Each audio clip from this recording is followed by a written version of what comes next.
Hi, I'm Daniel. I'm a sleep physician. And if you have insomnia, this channel is for you. Brett stumped me earlier today with the question. He's asking me if, in my experience, a lot of people go from sleeping just about 4 to 5 hours to a full 7 to 8 hours. And after some pondering, I'm realizing that I was stumped because people that do well no longer track how much time they sleep. And by not tracking how many hours they sleep well. Hello there, and thank you for tuning back in here. And if you're new, then a big welcome to you. Now, as mentioned, we're going to talk about a really good question from Brad, and a lot of thinking went on in my mind after he asked me the question. I think a lot of it will be really helpful to you, Brad, and anybody else that is tuning in here. So basically, I was trying actually to pull up my Instagram messages because I was communicating via DM, direct messages on Instagram with Brett, but I couldn't do it. But basically, Brett is one of the subscribers here. Actually, he said he had been following the channel for quite some time. Had a very similar story to many of you out there. Stressful event a couple of months ago led to insomnia, preoccupation with sleep. He is actually has a CBTI therapist. I'm really happy about that. But here's the thing. So Brett asked me, I think that was one of the final question in our conversation was, have you seen people go from kind of where I am, sleeping maybe around 5 hours per night to going to like 7 or 8 hours? And that's, Brett was in that 6, 7, 8 hour span before the stressful event that started everything. And, as soon as he asked me that question, I was like, I've seen so many people that do well using the CBTI techniques that I always talk about here, but I can't remember this one person or this particular person who said now I sleep 8 hours or now I sleep 7.5 hours, things like that, or where there's a big change like that. Now, the reason I realized after pondering this a little bit, it was that the reason that happens is when people reach that stage, when they're doing really well, they're no longer keeping track. It's not important to them anymore.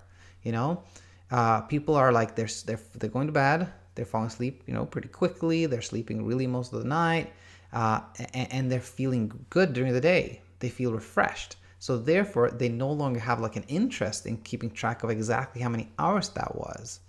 And that's how it is for healthy sleepers as well. It is very, you can really tell who has a problem sleeping or not by just asking a simple question of, how much do you sleep per night?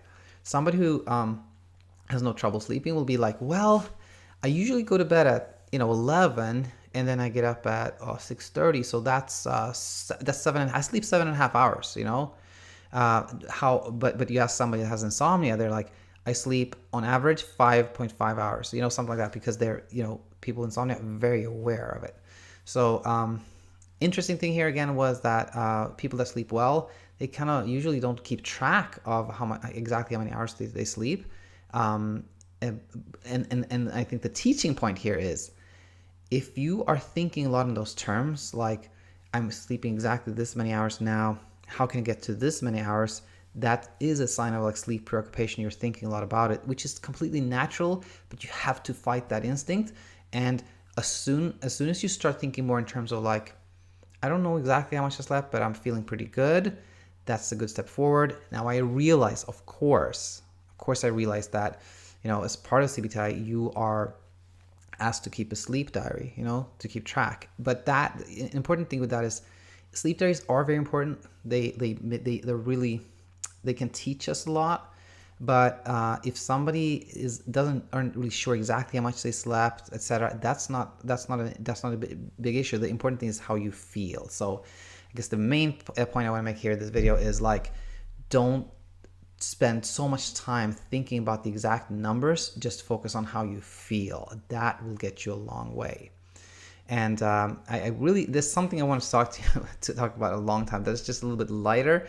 I think a lot of times when we talk about insomnia, it's not a light subject. It's something very serious, something that affects your life a lot. But there were two really funny things that happened recently that I really wanted to bring up. So the first one is from Jonathan, who has contributed a lot to the channel. a case of Grubbs Omnia, for example, and a case of Grubbs Omnia continued. Now, he really took a liking to the video. I think it was 153 or something like that, where I talk about this children's book about an old lady who swallowed a fly. And then he wrote back to me the next day here. Thanks for the reply. I bought the book today, by the way, even though I don't have any kids. LOL. I thought that was so funny. And Jonathan, please let us know if you found some value in that book.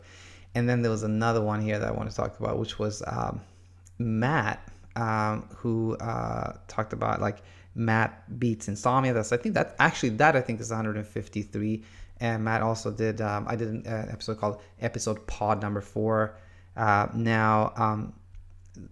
What was really interesting here was that Matt wrote me. That was actually also 11 days ago. Same thing as Jonathan. He wrote this letter, this email to me, where he said that he had actually turned things around and was sleeping really good, and now he's sleeping about 6.5 hours now, and now he's wondering if he could restrict time in bed even further. He's writing, the idea of cutting down sleep time is actually quite tempting.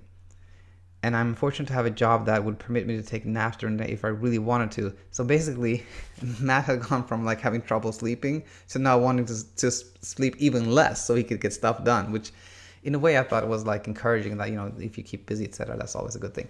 So I just want to share those two things that I thought were, just to lighten up the mood a little bit. That said, hope today's episode was helpful. And anyone out there, please do not hesitate to leave a comment. Send me an email, daniel@insomniainsight.co, or you can find me on Facebook, Twitter, or Instagram as well. Hope to have you back here real soon. Until then, take it easy.